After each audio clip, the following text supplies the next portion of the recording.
নমস্কাৰ ফ্ৰেণ্ড, যদি মোৰ ভিডিঅ'টো ভাল লাগে লাইক কৰিব, শ্বেয়াৰ কৰিব, ছাবস্ক্ৰাইব কৰিব আৰু কাষত থকা বেল আইকনটো টিপি দিব। মই আপোনালোকৰ কাৰণে নতুন নতুন ভিডিঅ' লৈ আহি থাকিম। আজি মই কোনো ব্লগ নিদিওঁ, কোনো কৰোণা বিষয়ে কিবা এটা লিখিছোঁ। মই লিখা নাই, লগৰ এটা লিখিছে, তাৰ নাম ঋতুঞ্জয় কৌশিক। তাৰ এটা ইউটিউবৰ চেনেল আছে, সেইটো মই আপোনালোকক ডিছক্ৰিপশ্যনত দি দিম। তাৰ চেনেলটো ছাবস্ক্ৰাইব কৰি দিব, লগত মোৰ চেনেলটো কৰি দিব। মোৰ বেছি হোৱা নাই, থেংক ইউ। মোৰ 300 ছাবস্ক্ৰাইব কমপ্লিট হ'ল। মই জানো আপোনালোকে মোক 1K কৰিব, 1K পৰা 2K, 2K পৰা 3K হ'ব। ধন্যবাদ।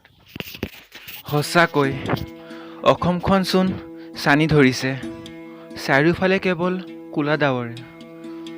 এক নুবুজা সাঁথৰ হৈ সকলোৰে মনত এটাই প্ৰশ্ন, কি হ'ব এতিয়া? এচাম অজ্ঞানী মানুহৰ বাবে আজি সকলোৰে মৃত্যুচোন দুৱাৰ দলিত। কিয় নুবুজে এচামে?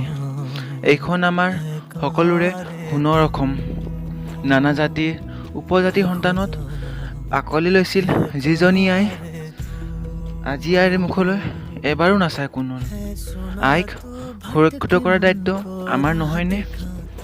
কিয় আইক কষ্ট দিব খুজিছা?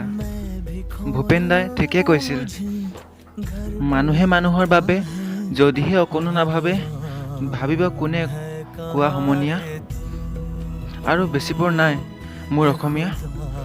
প্ৰমাণ হ'ব আজি ভূপেন দাৰ গীতৰ কথা। এদিনেই অসমতে সকলোৱেচোন সুখ শান্তিৰে থাকিব পাৰিছিল। জীৱনটো নিজ ইচ্ছাৰে খুব সুন্দৰকৈ যাপন কৰিছিল।